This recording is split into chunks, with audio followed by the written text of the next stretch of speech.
ইতিমধ্যে যেটো আমাৰ অসম মেঘালয় সীমান্তত আমাৰ যি নিৰীহ কাৰ্বি ভাইসকলক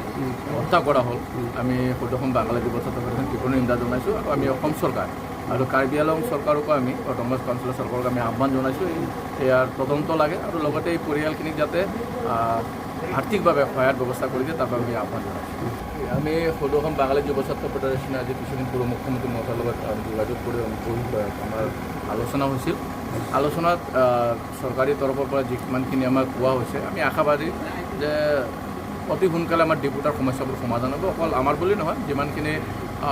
হিন্দু মানুহ আছে হিন্দু মানুহখিনিৰ সমস্যাবোৰ সমাধান হ'ব আৰু ডিটেনশ্যন কেম্পত চৰকাৰী কোৱা পিছত আমি নিজে গৈ এটা প্ৰতিনিধি দল আমি ডিটেনশ্যন কেম্পত গৈছিলোঁ গোৱালপাৰাত আৰু তাত গৈ চাইছোঁ যে মাত্ৰ এজন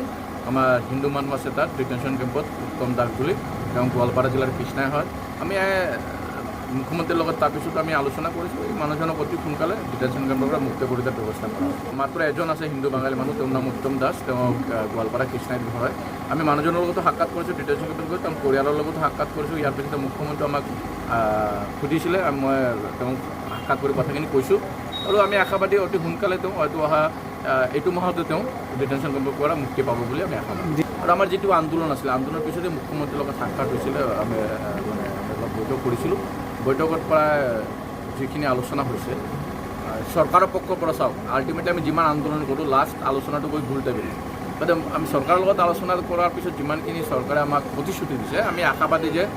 আমাৰ সমস্যাবোৰ সমাধান হ'ব যদি সমাধান নহয় তেতিয়াহ'লেতো ইয়াৰ এটা বিৰূপ প্ৰতিক্ৰিয়া প্ৰভাৱ পৰিবই কাৰণ মানুহ জানে যে গোটেই অসমত বাঙালীসকলৰ মনত এটা ক্ষোভ আছে এই ক্ষোভটো অতি সোনকালে আমি ভাবোঁ যে যদি সমাধান হ'ব চৰকাৰে উপলব্ধি কৰিব পাৰিছে আৰু বিটিআৰ নিৰ্বাচনত ইয়াৰ যথেষ্ট প্ৰভাৱো পৰিছে গতিকে আমি আশাবাদী যে চৰকাৰৰ সদিচ্ছা আছে আৰু এই সদিচ্ছা মতে অতি সোনকালে আমাৰ এই সমস্যাবোৰ সমাধান আমি জুবিনদাৰ পৰিয়ালৰ লগত আমি গৈছিলোঁ গতিকে দুৰ্ভাগ্য কাৰণ তেওঁক আমি ক'ব লাগিব যদি মই ভগৱানৰ লগত কিন্তু মই এটা কথা কওঁতে তেওঁ নিশ্চয় ভগৱানৰ এটা অংশ নহ'লে আজি ইমান হাজাৰ হাজাৰ মানুহ তেওঁৰ কাৰণে লাখ লাখ মানুহ কিয় ওলাই আহিছে আৰু তেওঁৰ ক্ষতিটো চাওক আজি মানুহৰ গড় আয়ু হৈছে ৭০ বছৰ আজি তেওঁ আৰু ১৮ বছৰ বাচিব লাগিছিল আমাৰ মানুহ এই ১৮ বছৰে জুবিনদাৰ পৰিয়ালে কি ক্ষতি হৈছে মই ক'ব নাযাওঁ কিন্তু মই ভাবোঁ যে গোটেই অসমবাসী বিভিন্ন জাতি জনগোষ্ঠী ধৰ্মৰ এটা ডাঙৰ ক্ষতি হৈছে আমাৰ মানে সাংস্কৃতিকভাৱে ক্ষতি হৈছে সামাজিকভাৱে ক্ষতি হৈছে অসমীয়া শিল্প জগতৰ বাবে ক্ষতি হৈছে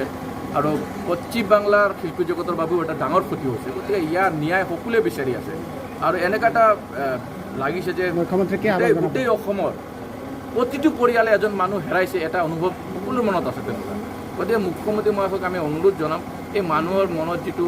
ন্যায়ৰ কাৰণে যিটো জুই পুৰা জ্বলি আছে এই জুইকুৰা নুমাবৰ কাৰণে মুখ্যমন্ত্ৰীয়ে পদক্ষেপ ল'ব লাগে আৰু আমি আশাবাদী যিটো SIT গঠন হৈছে চৰকাৰে যিটো সদিচ্ছা যিটো দেখা গৈ আছে নিশ্চয় ইয়াৰ যি কালপিট মেইন কালপিট বা কিদৰে তেওঁক হত্যা কৰা হ'ল গোটেইখিনি অসমৰ ৰাইজে জানিব পাৰিব